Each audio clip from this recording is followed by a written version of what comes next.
Welcome. This is Local Edition. We're in Sacramento today, the state's capital, and we are joined by Chad Mayes. He is the new Republican leader of the California State Assembly. Wow. You joined the Assembly last year, and you're the new leader. Isn't that Congratulations. crazy? Yeah, thank you so much. I appreciate that. Talk to us about how you're feeling. How did this happen? What does this mean? How did it happen? I don't know how Right. it happened. It just happened. Right. I've been here. I got elected last November of 2014. Right. So I've literally been around for 13, 14 months. And at the end of this last session, the current leader, Kristen Olson, had decided that she was looking at her future, Right. and that there was going to be a vote, and very quickly it happened. My colleagues, by unanimous support, had said, "Chad, we want you to be the next leader." So it was quite an honor. The good news about your leadership is that, arguably, as a result of a reform in term limits, you will not be leaving in 5 years, presumably. Presumably, yeah. You will be able to stay in the chamber for 12 years total. Yeah. How do you think that change in the formula played into your ascension? Well, in a number of different ways. One, if you look at those, if you're going to pick a new leader, then you're going to look at those who are freshmen or sophomores. Those have been here for two terms, because the current seniors are going to be termed out next year. And so there isn't a lot of seniority because of the former 6-year terms. The new members that are here have the chance of being here for 12 years. And I think there's a great opportunity here in the state that you've got members who are going to be able to engage in public policy in such a way, become experts, subject matter experts, where we can actually accomplish some things for the long term. And the new Democratic Speaker is also part of that new term limit regime, Mr. Rendon. He is, so yeah. presumably you two will be able to forge a relationship that will last beyond a year or two. That's right. It can last for several years. That's right. I know you received tremendous kudos for seconding his nomination to become Speaker. Talk to me about how you hope to build a relationship with Mr. Rendon. You know, you're around the same age, same generation. I have to hope that there will be some nice connections. Yeah, for me, I'm one of those people that believe that even though you disagree with somebody, that you can still agree and be agreeable. There are things, between Anthony Rendon and I. Philosophically, we are worlds apart. He's center left. He's a self-described liberal. I'm a self-described conservative. But Anthony is a nice guy, and I look forward to working with him. And there are things that we can work together to be able to fix the big challenges of the day. We're going to do that. So on what areas do you hope to collaborate? Because in the final analysis, the Republicans are in the minority, and barring an electoral shift will likely, I don't want to be predictive, but it looks like the state's pretty stable in terms of its electoral makeup.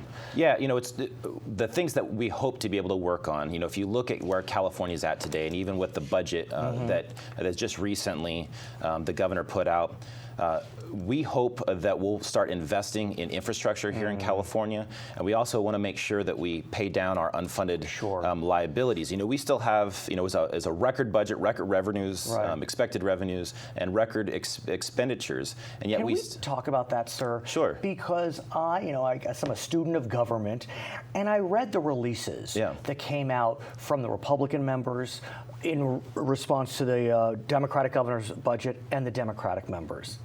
It seemed like the Republicans were a little happier with the Democratic governor's budget than the Democrats. Is this the best Republican governor the state has seen in a long time? Well, look, I think I would say that I do believe that Jerry Brown understands math. Right, okay. And he understands accounting, and there's only so much money that's going to come in. He understands there's also from economics that are capital, because of capital gains, revenues come up and revenues go down. And here we are in the 5th, 6th year of a recovery where revenues have come up, and he knows that that's not going to be there for a long time.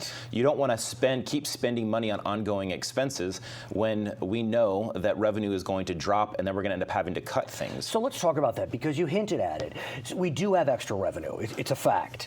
And the Democrats, at least some of them, would look toward building or refunding programs that exist. exist. Right. I understand that the governor and some of the Republicans would look at one-time expenditures. Yes. It could be paying down the debt. It could be projects. What's your sense as the leader?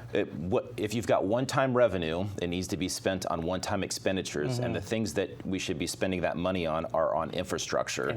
Because those are one-time expenses. If you've got ongoing programs, then year by year, you've got to continue to keep funding that. That's not very fiscally wise. So in your mind, what about either funding the rainy day fund to a greater extent with that one-time revenue, paying down the debt with a one-time revenue, or like you said, infrastructure? Or do you kind of combine them all? Well, I think it's a little bit of all of it, but inside the rainy day fund, the governor did put an additional $2 billion into the rainy day fund. Of course, it could be a piggy bank that the Democratic majority in the legislature might want to raid.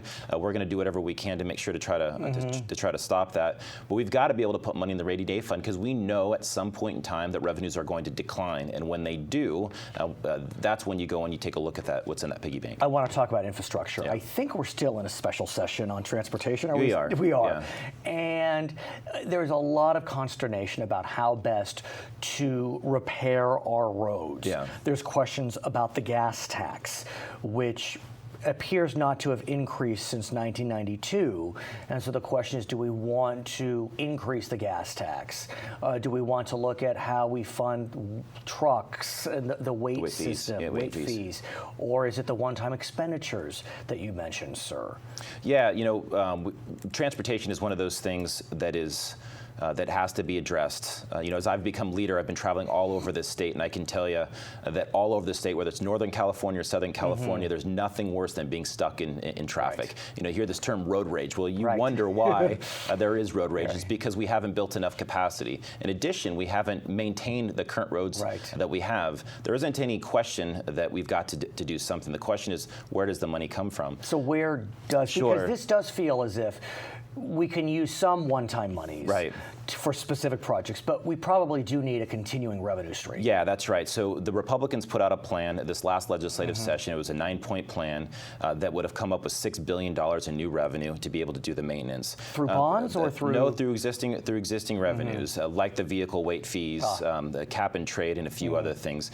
We have the ability within the current revenue that have come in to be able to solve this problem. One of the things when I was back in the district during our interim, which is in Southern California, inland Southern California. I heard when we talked about, I asked these questions amongst my constituents, and what they said to me is, Chad, we're not paying $1 more in gas tax when we're still funding a $70 billion HighSpeed Rail, and I didn't realize how significant that was. So let's talk about HighSpeed Rail, because look, the governor, in the final analysis, this is his baby.